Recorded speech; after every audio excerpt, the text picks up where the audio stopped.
Hey everyone, hopefully you're having a good day. My name's Andy. My channel is Finding Value. I was going to say China there. If you guys are looking for undervalued investment opportunities, click subscribe. Join our community. Let's ride this thing up together. I'm going to go over uranium technical analysis. I know a lot of people probably have questions. What chart damage did the sell-off have today in uranium? We can look at it. I'll give you my opinion, and we'll do an update here. So let's jump right in. So here's an update. Article about leaking fuel rod in China by a French-made company. Some articles said that it was leaking xenon gas into coolant. I don't think that the leak is anything to worry about, and it's not going into the environment, or there's any problems of it being dangerous. Some even say that the news is fake, according to the nuclear power plant in China. I'm not exactly sure. But the question you need to ask yourself is this an event where people get scared and I'm underlying an event? Or does this change the structural underpinnings of the fundamentals in uranium? And I think it's probably the first. I think it's an event and it's just scaring people and they're kind of selling off. So again, this is only financial education only. Do not use this to make decisions based off of what you want to buy. This is not advice. So next, North Shore Global Uranium Mining ETF. We are still in this pattern. The sell-off went down. I think it'll probably end somewhere at the lower portion of this pattern. And we're putting a little wick on the bottom. So we'll see what happens. We'll look at this and see if it breaks out of the pattern to the downside. And if it does, I'm still going to hold on. I'm not going to do anything different. The ratio is still cheap for the uranium to gold ratio. And we're still in an expansionary phase of real estate. So all the market conditions are there for uranium to continue higher. Here's CCJ. I drew a channel in like this. I connected the bottom portion and upper portion. We are still in this channel. This was coiling up like it was going to break out to the downside, and it did with some good volume. Having a wick on the bottom like this, usually the wick means that it kind of reversed and was coming back up throughout the day. So I think we may kind of come up a little bit like this, maybe fall back down again, and we'll see if this bottom channel line holds. Here's Next Gen Energy. Now I'm going to draw this thing. I drew it like this. It broke up to the downside, but you can also take this and draw the bottom line like this. So that might be the next support. I wanted to show you what it broke, and now what we're looking at for the next line of support line down here. So we could be looking at this as a channel right now. It did sell down a little bit. We do have a little wick on the bottom. It'll probably come up a little bit and maybe sell off a little bit more, and we'll see if this bottom channel line holds. Here's Energy Fuels, another good sell-off day, but we're still within the channel, so nothing really to worry about. Denison Mines, I threw a channel on that one as well. We came down a little bit. It's got a nice little wick hammer. We'll see which way it goes, but I don't see this as super bearish yet. Centrus Energy didn't even know that there was a problem. It was just chilling out there going, guys, am I supposed to sell off or not? I'm kind of in an uptrend already. So that one looks pretty good. Deep Yellow, we sold off here. And keep in mind, some of these really small companies where the volume's real low like this, it could be throwing a false signal even with a bearish engulfing here. So be patient. Even if this were to come down, I'm not going to do anything different on a short-term basis. I don't trade the short term.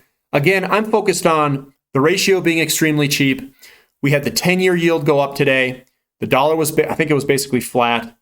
And then we've got the market conditions in real estate all being positive. So this short-term stuff, this thing can move all around. It's not really going to bother me. And I'm still going to cost average in over time. Encore Energy, you can see this thing. I don't know. If we have a big wick on the bottom, that would be a good sign if you go and look at the chart.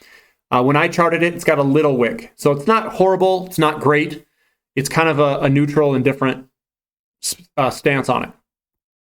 Base load, it was selling off when I took this reading of the chart. We're still above the trend line. So this thing can break out and pull back and then launch still. We'll see. If it ended here and it was a big down day, it does have a lot of momentum. That momentum's going to have to be worked off. So give it some time and we'll see what happens.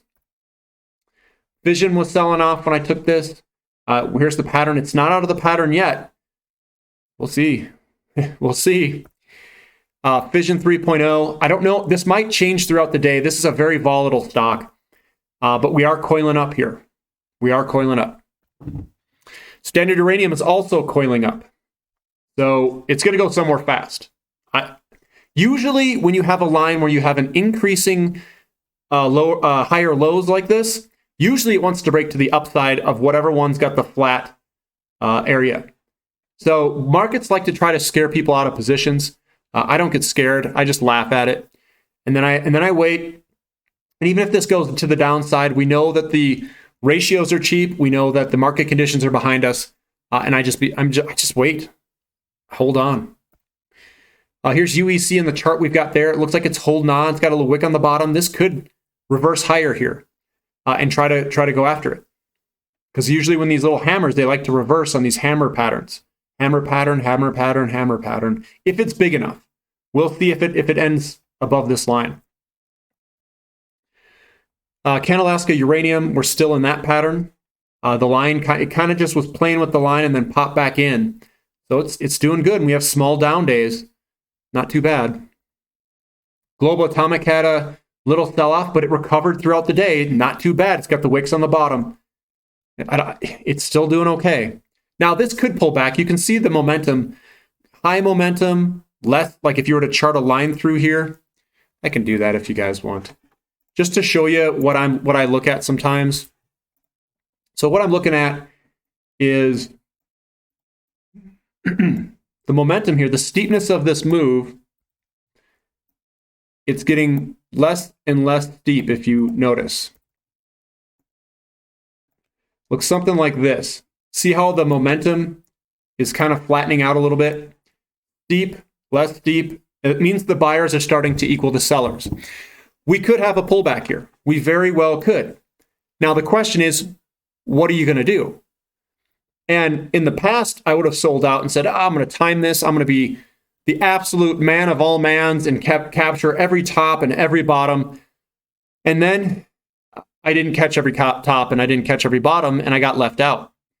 And when you get left out in a move that's this steep or this big, you don't want to go chasing after it. And then you're left out of the stock. So what I do now is I just stay in it. I hold on. And even if we have a pullback or sideways movement for a while, I just ride it. I enjoy the ride. I just ride and cost average in. Here's Forces Metals. That's going sideways. But the momentum is still there. We still have this steady momentum. This is just a small sideways move, and I bet you it may continue higher. So I'm just holding on. And then I got Forum Energy Metals here going across. We kind of keep pulled back. It looks like it's finding a little bit of support. We'll see if it holds. We do have some support down here at 34 cents to 37 cents all through here. So I bet you it'll catch itself, eventually move on up. Now that's all I've charted. I think that's a fair representation of the entire sector. I don't think it looks that bad, at least not yet. If we start breaking big patterns and they all start breaking to the downside and start falling out, then perhaps we have a pullback. The question you have to ask yourself at that point is, what are you going to do? Are you going to sell or are you going to hold? If you guys are afraid of a 20 or 30 or 40% pullback, maybe you raise more cash for yourself. I'm not saying that I'm not selling out. I'm going to hold on. The ratio is cheap, and the market conditions are all there with the wind at our back. If that still persists, I'm going to do absolutely nothing. I'm going to hold on. I'm not going to try timing anything. And if things pull back, I'm going to add more in. I'm going to continue to cost average in. I've done that on silver. I've done that on platinum. I've done it on gold and silver mining stocks. And it's worked out very well. So long that the valuations are good and the market conditions are good, I'm gonna hold. When those things change, and I'll let you guys know when those things change, then it will change my mind. And real estate is still showing undervalued. I should say, real estate has never been this affordable ever. I don't know if you guys have looked at that at the Fred charts, but in terms of debt in comparison to personal income, it's never been so low. So I think there's a lot of misinformation out there. I think real estate is going to have, and I know this is a uranium video, but I think real estate is going to be pretty strong, stronger than what most people think. And it's going to be a tailwind for uranium in terms of inflation. That's all. If you guys like this update, give me a thumbs up. Thank you for listening. This is Finding Value.